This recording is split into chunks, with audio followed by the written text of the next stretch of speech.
isto tako pošto večeraše uze kaleš, ponovno ti zahvali i dade učenicima svojim govoreći: uzmite i pijte iz njega svi, ovo je kaleš moje krvi, novoga i vječnoga saveza, koja će se proliti za vas i za sve ljude na otpuštenje grijeha. Ovo činite meni na spomen.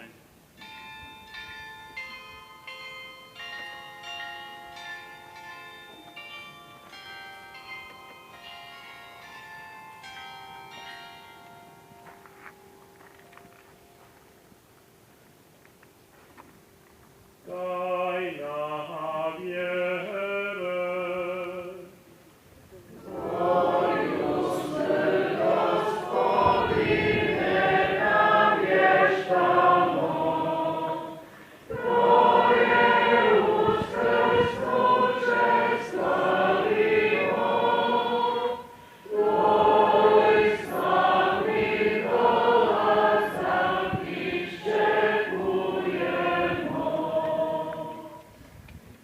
Slaveći dakle spomen smrti i uskrsnuća Tvoga Sina, prinosimo Ti, Gospodine, kruh života i prave spasenja i zahvaljujemo Ti što si nas pozvao da stojimo pred Tobom i Tebi služimo. Smjerno Te molimo da nas, pričasnike tijela i krvi Hristove, Duh Sveti sabere u jedno. Spomeni se, Gospodine, crkve svoječnog svijeta, ustavivši u ljubavi, kroz slavom našim krajom i nadbiskupom našim Josipom i sveukupnim svećenstvom.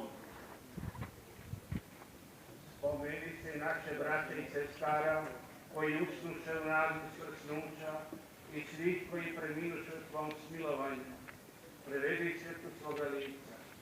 Molimo Te, smiluj se svima nama, da zavidimo biti sudionici vječnoga života s blaženom Bogrodicom Djevicom Marijom, s blaženim Josipom i njezinim zaštitnikom, s blaženim apostolima i svim svetima koji su živjeli u Tvojoj ljubavi, da Te hvalimo i slavimo po Isusu Kristu, Tvome Sinu.